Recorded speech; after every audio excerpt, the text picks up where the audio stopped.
हजारों साल पहले असुरों के अंधेरे साम्राज्य में रंभा नाम का एक शक्तिशाली राजा रहता था। एक दिन उसकी नजर नदी के किनारे चल रही एक खूबसूरत भैंस पर पड़ी।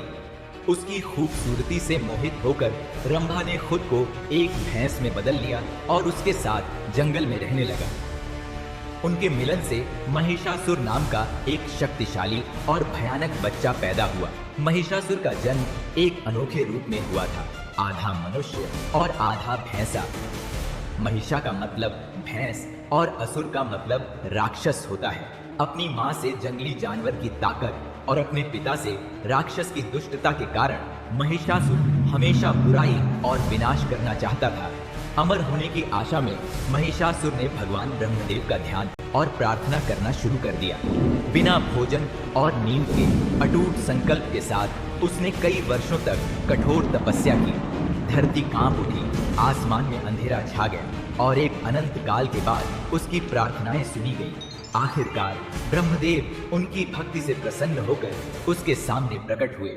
महिषासुर, मैं तुम्हारी भक्ति से प्रसन्न हूँ, जो चाहो वर मांगो। हे ब्रह्मदेव, मैं अमर होना चाहता हूँ। यह असंभव है। जो भी पैदा होता है उसे मरना ही पड़ता है।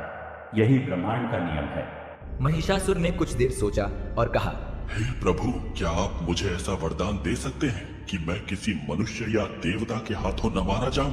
अगर मुझे मरना ही है तो किसी स्त्री के हाथों से ही मरूं। महिषासुर एक बहुत बड़ा राक्षस था।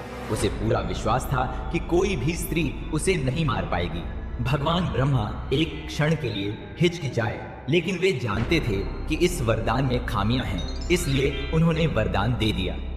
वरदान मिलते ही महिषासुर का अहंकार बढ़ गया और उसका आतंक का राज शुरू हो गया। उसने अपनी राक्षसी असुर सेना को इकट्ठा किया और पृथ्वी पर मनुष्यों पर हमला करना शुरू कर दिया। अपने रास्ते में आने वाली हर चीज को मार डाला और नष्ट कर दिया। पृथ्वी पर विजय प्राप्त करने के बाद उसने स्वर्ग में देवताओं से लड़ने का फैसला किया। उसने अपनी विशाल असुर सेना के साथ इंद्रलोक की राजधानी अमरावती पर हमला कर दिया, जो भगवान इंद्र का निवास स्थान था। सभी देवताओं ने अपनी पूरी ताकत से महिषासुर से लड़ने की कोशिश की, लेकिन इसका कोई फायदा नहीं हुआ। महिषासुर अजेय था। कोई भी देवता या मनुष्य उसे हरा नहीं सकता था। असुरों ने अमरावती पर कब्जा कर लिया और देवताओं को स्वर्ग से बाहर निकाल दिया। इंद्रदेव मदद के लिए त्रिमूर्ति भगवान ब्रह्मा, विष्णु और महेश्वर के पास भागे। ब्रह्मा ने उन्हें वरदान की याद दिलाई और कहा, कोई भी देवता या मनुष्य महिषासुर को नहीं मार सकता। हालांकि एक महिला उसे मार सकती है, लेकिन तीनों लोकों में रहने वाली कोई भी महिला इस दुष्ट राक्षस को मारने के लिए पर्याप्त शक्तिशाली नहीं है। इसलिए त्रिमूर्ति ने एक शक्तिशाली महिला बनाने का फैसला किया। उन्होंने अपनी आंखें बंद कर ली और अपनी ऊर्जा को केंद्रित किया। उनकी दिव्य शक्तियों के संयोजन से आकाश में प्रकाश का एक ज्वलंत स्तंभ प्रकट हुआ।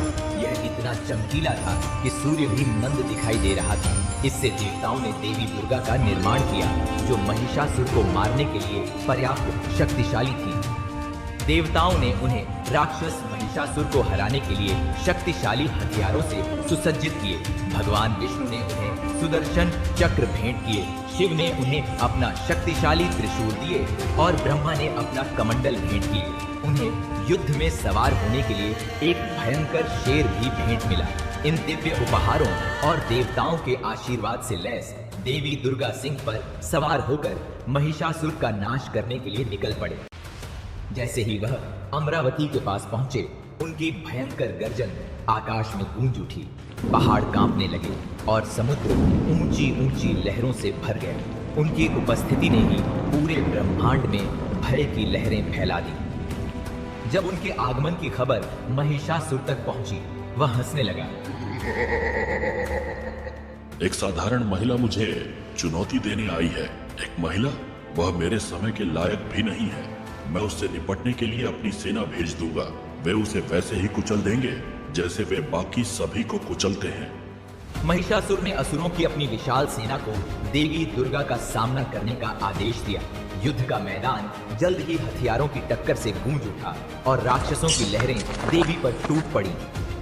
लेकिन एक एक करके सभी राक्षस देवी के सामने गिर गए। उनकी दिव्य शक्ति से आसानी से पराजित हो गए। अंत में महिषासुर स्वयं दुर्गा देवी के विरुद्ध युद्ध करने गया। देवी को भ्रमित करने के लिए बेताब महिषासुर ने अपनी सारी काली शक्तियों का इस्तेमाल किया। अलग अलग जानवरों का रूप धारण किया। सबसे पहले वह एक क्रूर शेर बन गया जो भयानक गति से दुर्गा पर हमला करने लगा। देवी ने उसे दिव्य सटीकता से मारा, जिससे वह घायल हो गया। आत्मसमर्पण करने से इनकार करते हुए वह एक विशाल हाथी में बदल गया और उनकी ओर गरजने लगा। एक बार फिर दुर्गा ने अपने हथियारों से जवाबी हमला किया, जिससे वह गंभीर रूप से घायल हो गया। देवी दुर्गा और महिषासुर के बीच 9 दिनों तक भयंकर युद्ध चला। 10वें दिन महिषासुर एक विशाल भैंसे में बदल गया और दुर्गा देवी के पर हमला किया, लेकिन दुर्गा मां तैयार थे। एक तेज और शक्तिशाली चाल के साथ उन्होंने उसे अपने त्रिशूल से मार डाला, जिससे उसका आतंक का राज खत्म हो गया। महिषासुर पराजित हुआ और देवता स्वर्ग में अपने घरों को लौटते हुए खुशी से झूम उठे। उस दिन से देवी दुर्गा की नवरात्रि के दौरान पूजा की जाती है, विशेष रूप से 9वें दिन, जब उन्हें महिषासुर मर्दिनी के रूप में पूजा जाता है।